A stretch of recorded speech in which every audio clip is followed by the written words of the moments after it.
Hey friends, Sean from SGTReport.com here with an important update about the Zionist movement and the movement to destroy nation states and the voice of we the people, those who would stand for the sovereignty of our country and those that would stand for the sovereignty of their countries around the world. We know that George Soros is a proponent of open borders, as are so many on the liberal left. And one of the organizations that is the enemy of the people, those that are vocal about retaining national sovereignty, is the ADL. And we'll get back to them in a moment. But the other Zionist organization, which is similar, is the Southern Poverty Law Center, which you'll recall George and Amal Clooney just donated $1 million to in order to combat quote-unquote hate groups. And I think George Clooney knows well whose hands he's greasing with that $1 million donation, but let's pretend for a minute that he doesn't know. I'd like to inform him that he was just swindled out of his $1 million. This comes from the Free Beacon. Southern Poverty Law Center transfers millions in cash to offshore entities. My friend Lewis from Small Gold sent me this. The Southern Poverty Law Center, a liberal, Alabama-based, tax-exempt charitable organization that has gained prominence on the left for its hate group designations, pushes millions of dollars to offshore entities as part of its business dealings, records show. Now, before we continue, one must wonder how many of these millions pushed to offshore entities then come back to groups like Antifa and other rabble-rousers that are hell-bent on causing civil war in the United States.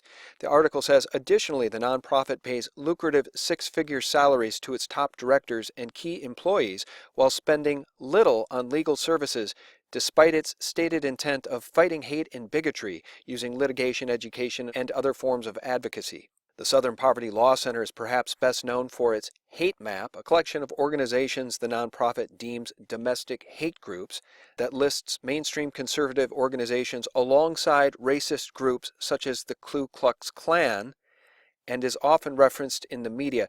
The SPLC's Mark Potok is constantly being invited on CNN to parrot his Zionist propaganda. Dig deeper now with Mark Potok, director of the Southern Poverty Law Center's Intelligence Project, which keeps track of extremist groups.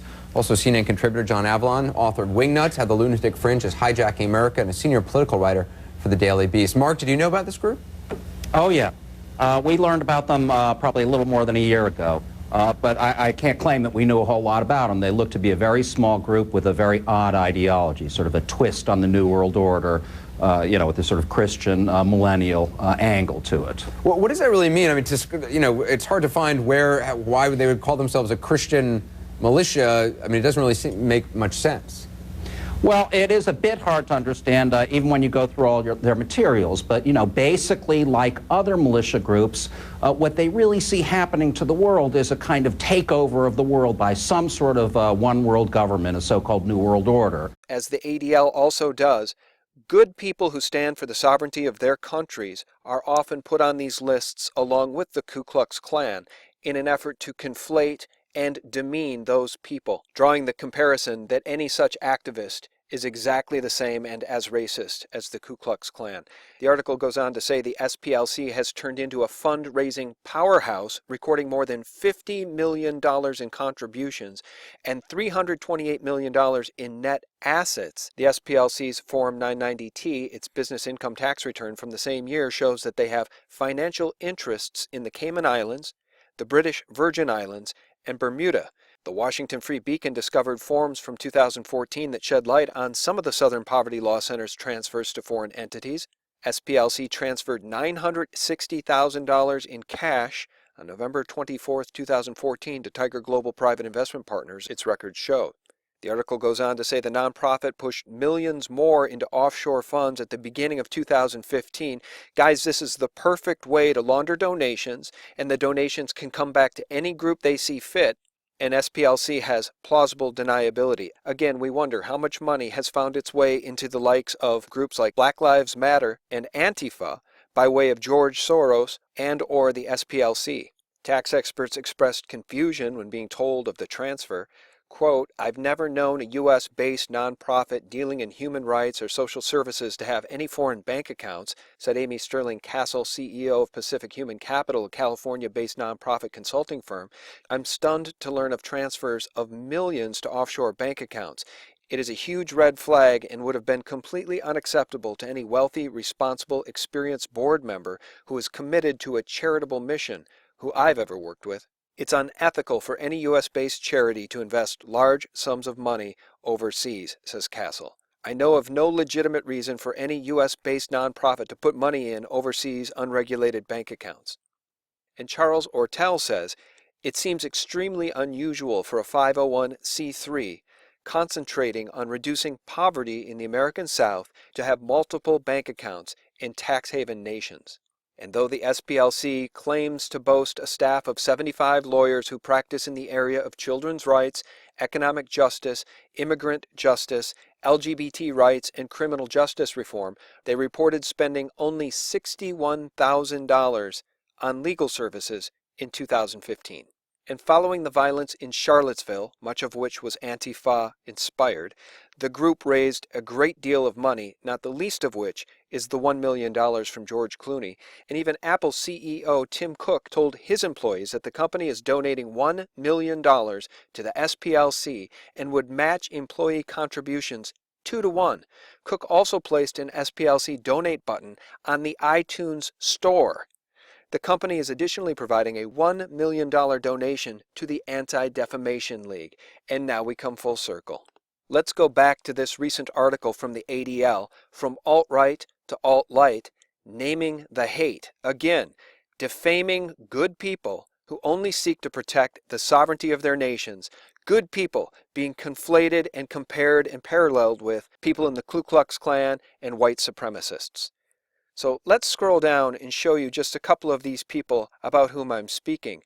Decent people, smart people who care about the United States, who care about the sovereignty of nations in the EU and want to stem the tide of open borders and endless immigration. Tara McCarthy is somebody I've interviewed. She's had problems on YouTube with her channel being suspended, and she co-hosts a podcast with Brittany Pettibone, somebody I've also interviewed, and somebody who was also on this list. There's Fox Day, and there's Brittany Pettibone, featured on the ADL's own site as the alt-light and somebody who espouses hate. Nothing could be farther from the truth, but this particular portion of the ADL article says, whatever her personal beliefs, Pettibone uses her podcast to amplify the views of the alt-right by interviewing members of the movement. In July 2017, Pettibone traveled to Sicily to join Defend Europe's effort to keep NGO boats of African refugees from reaching the continent. Defend Europe is run by the far-right group Generation Identity, which claims to be protecting Europe against Islamic invasion. Again, this is how they conflate, and this is how they're trying to bring down the West with their propaganda. Somebody else on the alt-right list, Corey Stewart, a 2017 Virginia GOP gubernatorial candidate, who was the state's Trump campaign co-chair until he was fired for attending an anti-RNC rally in October 2016. Stewart champions the preservation of Confederate monuments in the South and has defended the heritage of the Confederate flag. And of course, the ADL and the SPLC support Antifa, the black masked violence causers that are inciting violence and vandalism to these very statues all over the South. And we'll wrap it up here with Jack Posobiec, who the ADL calls a conspiracy theorist and author, who organized June's rally against political violence after learning that Richard Spencer would be speaking at the free speech rally, and he also helmed the Deploraball, a 2017 inaugural event that attracted many from the alt-right and alt-light spheres, and he has enthusiastically promoted a range of lies, the ADL says, including the Pizzagate hoax. Guys, this is what's going on, and this is how they're trying to discredit any movement aligned against the goals of the SPLC or the ADL. And as for George and Amal Clooney, who donated $1 million to the Southern Poverty Law Center to combat hate groups, I hate to tell you, George, your money's been sent offshore to be used for very nefarious things, but my bet is your $1 million donation was merely a membership fee for being part of the club. And in conclusion, when talking about being part of the club George Clooney is now in is the Zionist Club, which includes the ADL, the Southern Poverty Law Center, and uber globalist puppet master George Soros, who according to Snopes, and you'll love this folks, was neither an SS officer nor a Nazi collaborator during World War II.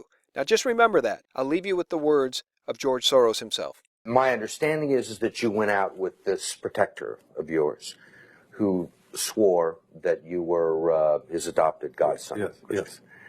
went out, in fact, and helped in the confiscation of property from the Jews. That's right. Yes. I mean, that sounds like an experience that would send lots of people to the psychiatric couch for many, many years. Was it difficult? Not at all. Not at all. Maybe as a child you don't see the connection, but it created no problem at all. No feeling of guilt? No. Thanks for watching, and for real news, visit us at sgtreport.com. This country has a vicious, corrupt core, and the most vicious, corrupt people are sitting in DC right now, running the show and forming the media elite and establishment that surrounds and protects them and promulgates their bullshit all over the airways.